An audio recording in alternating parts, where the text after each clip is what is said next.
Tu ouvres les yeux. C'était un rêve absolument fou. Une maison qui volait, des gens que tu ne connaissais pas, une logique complètement absurde. Et soudain, pouf, disparu. 90% oublié en 5 minutes. Tu te demandes pourquoi? Pourquoi mon cerveau crée ces histoires folles et les efface immédiatement? C'est une question que pratiquement tout le monde se pose. Et il y a une réponse scientifique fascinante derrière tout ça. Salut, c'est Science Express, et aujourd'hui on décrypte pourquoi tu oublies pratiquement tous tes rêves. Et on explore la science derrière ce phénomène absolument fascinant. N'oublie pas de t'abonner et active la cloche pour la prochaine vidéo où on parle de cauchemars. Parlons d'abord des phases du sommeil, parce que tout commence là, chaque nuit. Quand tu t'endors, tu entres d'abord en sommeil léger. Ton cerveau ralentit progressivement. Pendant cette phase, tu peux te réveiller facilement. Un bruit, un mouvement, et c'est fini. Puis, tu descends plus profond. Tu entres en sommeil profond, en sommeil lent. C'est là que ton corps se régénère vraiment. Les muscles se réparent, les hormones se libèrent, ton système immunitaire se renforce. Et c'est pendant ces phases qu'une autre chose fascinante commence, la répétition cyclique. Chaque nuit, ton sommeil suit un cycle. Et ce cycle revient environ toutes les 90 minutes. 90 minutes de sommeil léger et profond, puis ça recommence. 4 à 6 cycles par nuit si tu dors 8 heures. Ces cycles sont absolument critiques pour ta santé. Mais il y en a une phase qui nous intéresse particulièrement aujourd'hui. Une phase super spéciale, appelée REM, Rapid Eye Movement. C'est pendant le REM que tu rêves le plus intensément. Les rêves les plus vivides, les plus fous, les plus mémorables. Enfin, normalement mémorables. On verra pourquoi ce n'est pas le cas. C'est environ 20 à 25% de ton sommeil total. Le reste, c'est du NREM, du non-REM. Donc si tu dors 8 heures, tu passes environ 90 minutes en REM. 90 minutes de rêve complètement fou chaque nuit. Tous les jours, chaque semaine, pendant toute ta vie. Des années de rêves oubliés. Des décennies d'histoires que tu n'as jamais revues. Mais ici vient le grand mystère. Pourquoi tu te souviens de pratiquement rien? Pourquoi ce qui te semblait tellement réel quand tu te réveillais s'évapore après quelques minutes? La réponse se trouve dans la neurochimie.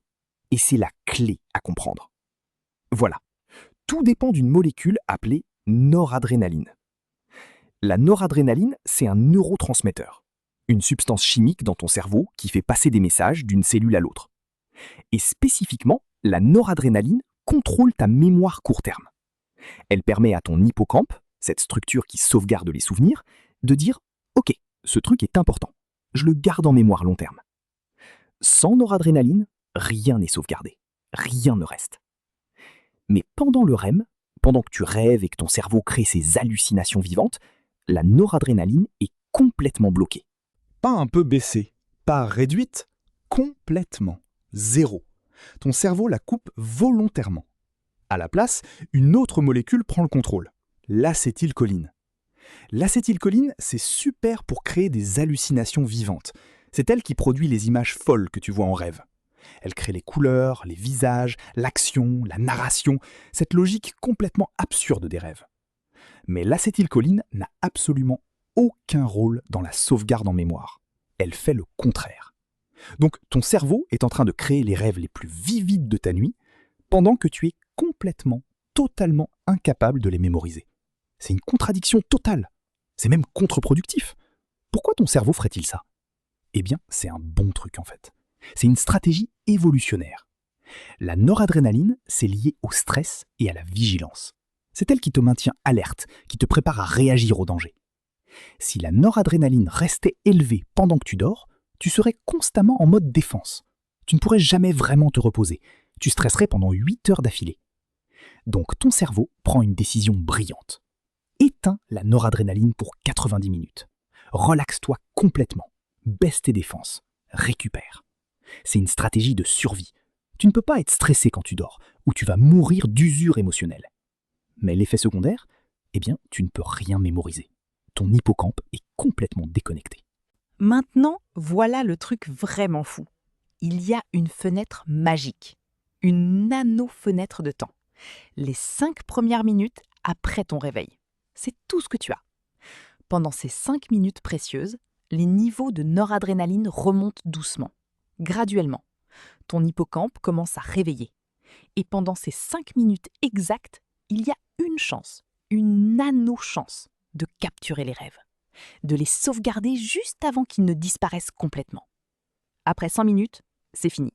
Le rêve est parti à jamais, effacé du disque dur. C'est pour ça que tu te souviens d'un rêve uniquement si tu te réveilles pendant le REM exactement.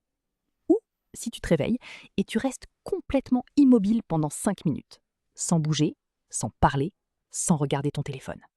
Et tu repenses au rêve tout de suite, pendant que ta noradrénaline monte encore. C'est une fenêtre ridiculement courte, mais elle existe. Maintenant, comment tu profites de cette fenêtre? Il y a plusieurs techniques qui marchent vraiment bien. Technique 1. Fixe une intention avant de dormir. Dis-toi, je vais me souvenir de mes rêves cette nuit. C'est une priorité. Ton cerveau écoute bien plus qu'on pense. Une suggestion avant de dormir affecte réellement ton sommeil et ton réveil. Des études montrent que simplement affirmer cette intention augmente ton taux de mémorisation de 40%. Technique 2. Garde un journal de rêve à côté de ton lit, dans ta main quand tu te réveilles. Dès que tu te réveilles, écris, même si c'est juste des bribes, même si ce n'est pas structuré. Femme blonde, maison rouge, pluie bizarre, cascade de chocolat, je volais. L'acte physique d'écrire renforce la mémoire du rêve. Ça crée une boucle positive. L'écriture devient la colle qui fixe le rêve. Technique 3. Reste allongé 5 minutes sans bouger après te réveiller. Les yeux fermés. Pense aux images qui restent. Repasse le film du rêve. Revis-le intentionnellement. Le mouvement et la stimulation forte, regarder un écran, parler, te lever, coupe cette fenêtre immédiatement. L'immobilité la prolonge. Ça donne à ta noradrénaline le temps de monter et de fixer les souvenirs. Technique 4. Réveille-toi progressivement, au lieu d'un choc brutal. Utilise une lumière qui monte doucement, une alarme qui est crescendo lentement, pas un bruit brutal qui te jette en alerte maximum. Un réveil brutal, ton cerveau passe immédiatement en mode alerte absolue. Noradrénaline monte trop vite, trop fort. La lumière progressive, c'est différent. Ton cerveau traite les rêves en passant graduellement d'une phase à l'autre. Voilà, les 4 techniques principales pour augmenter ta mémorisation de rêve de 50 à 80%. C'est absolument fou comme le cerveau marche. Une seule molécule change complètement ce que tu peux mémoriser. Un seul neurotransmetteur contrôle ta capacité à conserver tes expériences. Et franchement, les rêves disent beaucoup de choses sur ton inconscient. C'est du matériau brut de ta psychologie. Quoi qu'il en soit, maintenant tu sais exactement pourquoi tu oublies tes rêves. C'est pas une faiblesse de mémoire, c'est pas un dysfonctionnement. C'est un choix neurochimique de ton cerveau, une stratégie. Absolument fascinant. Abonne-toi pour la prochaine vidéo où on décrypte pourquoi tu as des cauchemars récurrents. Spoiler, ça vient d'une boucle d'émotions stockées dans une autre région de ton cerveau, l'amygdale.